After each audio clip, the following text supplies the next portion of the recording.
Daniel Labelle was on top of the internet until the day he challenged the fastest streamer alive. This video is my official invitation to race speed. But instead of getting support, fans knew he was making a big mistake. If your channel is based off running, do not race speed. You're killing your brand for bragging rights. And somehow, despite how it all played out, Daniel managed to humble those doubting him. But how did he do that? We must first understand what led him to challenge speed in the first place, his love for running, which all started when he was a child, as Daniel revealed in an interview. From my earliest memories, I loved to run. Even my parents said when I was a 2-year-old, I was running and climbing. With this passion lasting through to his college years, Daniel even continued to run track. But with no real pathways to make it pro, he eventually fell back on his backup plan. By 2019, Daniel was earning a modest living as a wedding photographer. But when the pandemic hit, the business slowed down. Despite the setback, Daniel believed in his craft, so he launched his own TikTok account to promote his photography business. But his aim to showcase his work went in a different direction when he uploaded this. All right, Daniel, it's your turn for the picture. Come sit over here. The idea of doing skits began as a fun experiment to relate to photographers who worked with children, but Daniel could not have predicted what came after. And it got 1 million views in 24 hours. And I had never experienced anything close to this. Since that post went viral, Daniel's TikTok following skyrocketed. But instead of posting similar videos over and over, Daniel elevated his content, experimenting with something his fans had never seen before.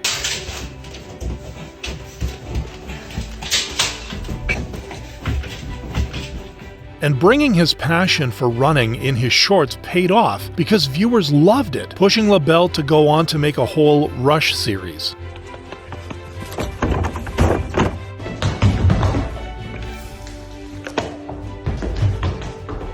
And sticking to the theme, he created his silent short, If Cleaning Was a Time Sport, which eventually crossed 1.4 billion views, placing Daniel among the rare few to ever hit that number on YouTube Shorts. I don't think you understand just how massive 1.4 billion views is. That's genuinely gigantic. But apart from the huge success, Daniel's videos were making a genuine change. I can't believe I haven't seen your videos before now, but I'm so happy I found you. Daniel, I love your videos. Never stop doing what you're doing. Making this funny video, and that takes me a few hours, and I'm putting it out into the world, I don't always realize the effect that it's having. This led Daniel to realize that he cracked the code for a comedic style that was uniquely his, which he explained in an interview. I've always felt like I could, this is gonna sound funny, like I could move my body in unusual ways. And so that's what I leaned into. I call myself a physical comedian and athlete. It's that combo which organically created that signature style that I have. But despite having a signature style, it didn't shield Daniel from occasional backlash. Help me understand this guy's popularity. He simultaneously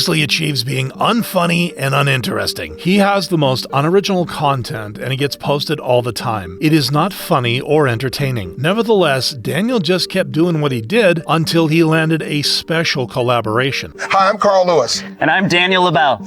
And I'm going to teach Daniel the 3 good tips to running fast. You ready to go? I've been born ready to go. Power! Push!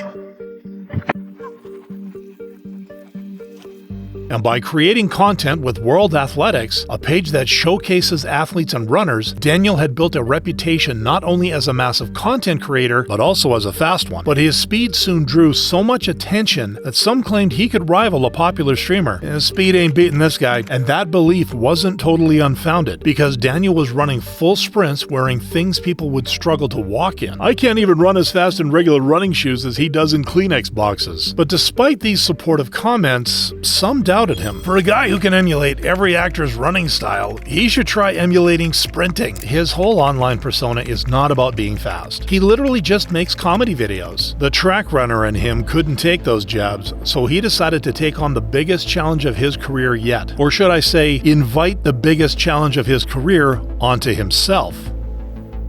This video is my official invitation to race speed. Speed, I think I can beat you. Guys, Speed has to see this video though. So tag his name in the comments and let's make this race happen. At first, Daniel's fans were confident. And no offense to Speed because he's great and absolutely insanely athletic, but you easily win. But with the number of people tagging Speed in the call-out, it was only a matter of time before he responded. This guy is so slow, bro. Like, chat, I hate when people try to make it seem like they fast and try to, like, do all these edits and shit. But chat, he's slowish. If anybody who calls me out and wants to race me, you would get embarrassed. Even Speed's fan base took the call-out as an insult, further piling on the hate of Daniel. There's no way you'll tell his Speed in this video. He looks slow in this video. Speed actually raced Noah Lyles and Noah barely won. But while people on the internet argued amongst themselves, Speed and Daniel were working behind the scenes to make the race a reality. 100 meters? 100 meters? That'll test the true top speed and top speed endurance. What about 60 meters? Oh man, that's short. That's if you short. get a bad start, you're done. You don't want to do 60 meters? I don't know, man. How about 80? I can do 80. I can do 80 meters. I can do 80. 80? I can do 80. Okay, 80. Let's continue the DM. Let's continue this conversation, and let's get this race in. $10,000, bro. I don't want to do no more talking. You come here. You come to me, and let's do this race. As a result of that discussion, the hate on Daniel just got even worse. People called him out for being a sloppy runner, called him fast only on TikTok, and some even raided his comment sections on Instagram. But when the date finally arrived, the hate was replaced with anticipation. Hey, it's a lot of people who got your, a lot of people who's room for you, bro. Chat, Danielle, You too. It's gonna be close. I feel chat, like it's even. Danielle might be pretty fast, chat. I've seen polls. It's pretty even. Despite the toxicity between their fans, the two competitors were respectful, but there was only going to be one winner.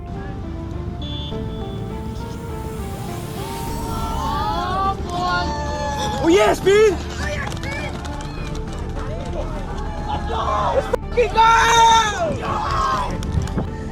Good race, man. You're fast.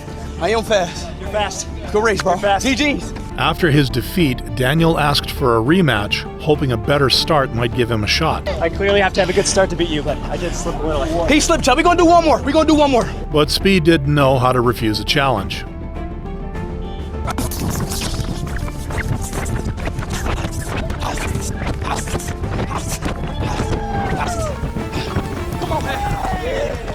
And the result only turned even Daniel's quietest haters into the loudest trolls. Daniel's form is trash. His knee drive is non-existent, indicating that he lacks power in his stride. But by that point, Daniel couldn't change the fact that he'd lost the race. But instead of crying, refusing to accept defeat, and making excuses, he did something no one saw coming. Hey guys, yesterday I got beat by Speed. Today, I get back on the track and keep moving forward, keep improving. At first, I was super bummed out, but I've realized that times like this boost my motivation, so I'm using it for the good. Very happy for Speed.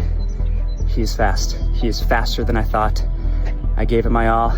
He beat me fair and square. Having recently seen how Ashton Hall continued to melt down after losing, seeing Daniel's capacity for self-reflection was refreshing to fans. It was not just Speed who won that race, sportsmanship did too. Respect for the both of you. By stepping up, taking the loss, and staying true to his brand, Daniel proved something that's way more impressive than racing speed: humility. And this wasn't just for show, because the next day he posted a video of himself back on the track so he could focus on getting better.